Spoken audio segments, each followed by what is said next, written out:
after we came off air on that podcast, you told me something.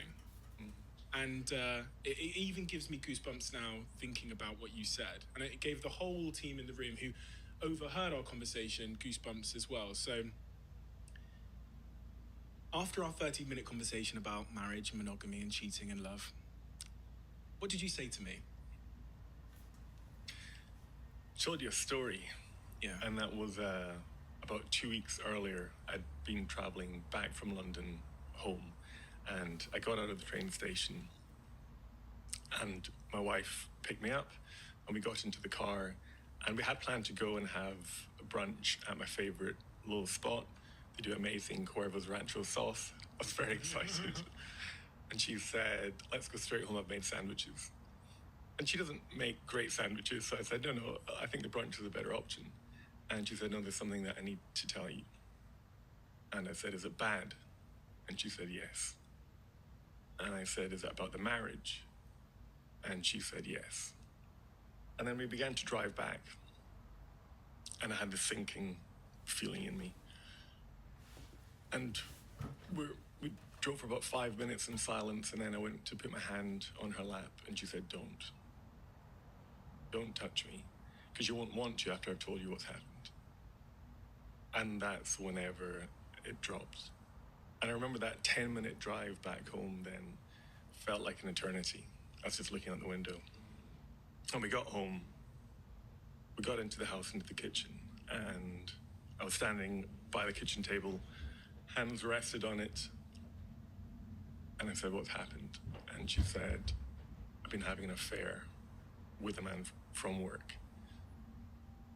And I remember just tears began to stream. I didn't move, completely motionless. Tears began to stream. And then she said, and that's not all. And she said, I'm pregnant with this child.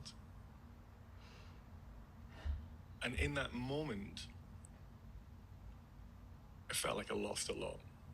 You know, I'd lost my wife. I'd lost the life we created.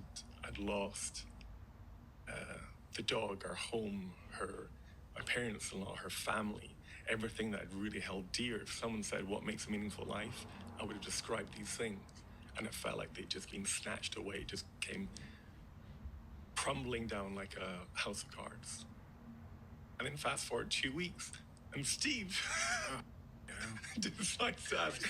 And I remember because the first thing, no, it's fascinating, because the first thing he asked was, you're married, right? And I did this high-pitched laugh, and I go, yes. and then the conversation flowed on, and it's themes I'd really thought about. Can you love someone and cheat on them? In a word, no. No, you cannot love somebody and cheat on them. Hi, my name is Shannon Conde. I'm a full-time freelance journalist, and I am very pro child-free lifestyle. But let's dive into this, because I think a lot of people think that, oh, I can love somebody and still cheat on them. Or when it comes to your partner, yeah, they cheated on me, but they still loved me through and through. And though that's oil and water, babe. In this story, do you know how many little decisions this man's partner made when it came to cheating on him? Because she made hundreds of little decisions to hurt her partner. Now, she might not have actively thought, oh, I am doing this to hurt my partner. She probably didn't. But in her selfishness and in her self-centeredness, not selfishness, but self-centeredness, her violent self-centeredness, she caused harm. She caused active harm to somebody else in making a million choices that she knew would hurt somebody else. You can't actively make choices that you know will hurt somebody that you say you love, and make different choices and the same choices consistently and say that you love that person and actually mean it. Because people can say that they love you. People can say whatever they want. But you can't do those things and actually love the person that you are intentionally hurting. Because love should not hurt. A lot of people were raised in households where they were either hit, where they were abused, where harm was enacted upon them, whether it's by their family, their friends, their loved ones, whatever. And in response to that, a lot of people say, oh yeah, I did this because I love you. I hurt you because I love you. And a lot of people have ingested that and brought that with them through their prepubescent years, through their young adulthood, and now they're in these romantic relationships, genuinely asking themselves, can this person who actively hurt me love me? And all of their childhood memories that have brought them to this point have said, obviously, it is because they hurt you that proves that they love you, is what their experiences have taught them.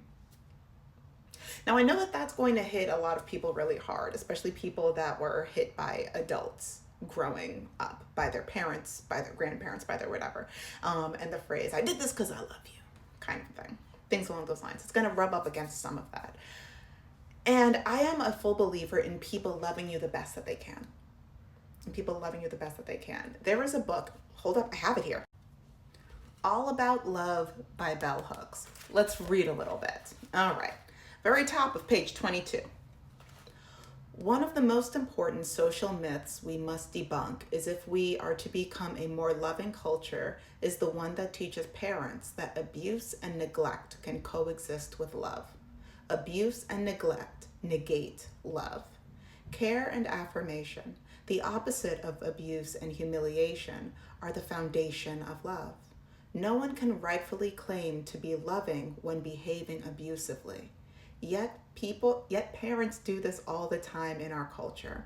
Children are told they are loved even though they are being abused. Now you take a child that has lived through that and put them in a situation where they are being actively abused in their romantic relationship and tell them that it is any different. Makes it kind of confusing, doesn't it? And a lot of people will say, oh my gosh, but it was just one thing. Like, okay, I just slept with them. It was just one thing. It's not just one thing.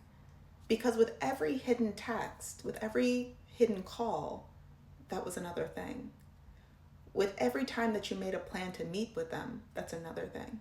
With every time you left the house saying you were going one place and going somewhere else, that was another thing.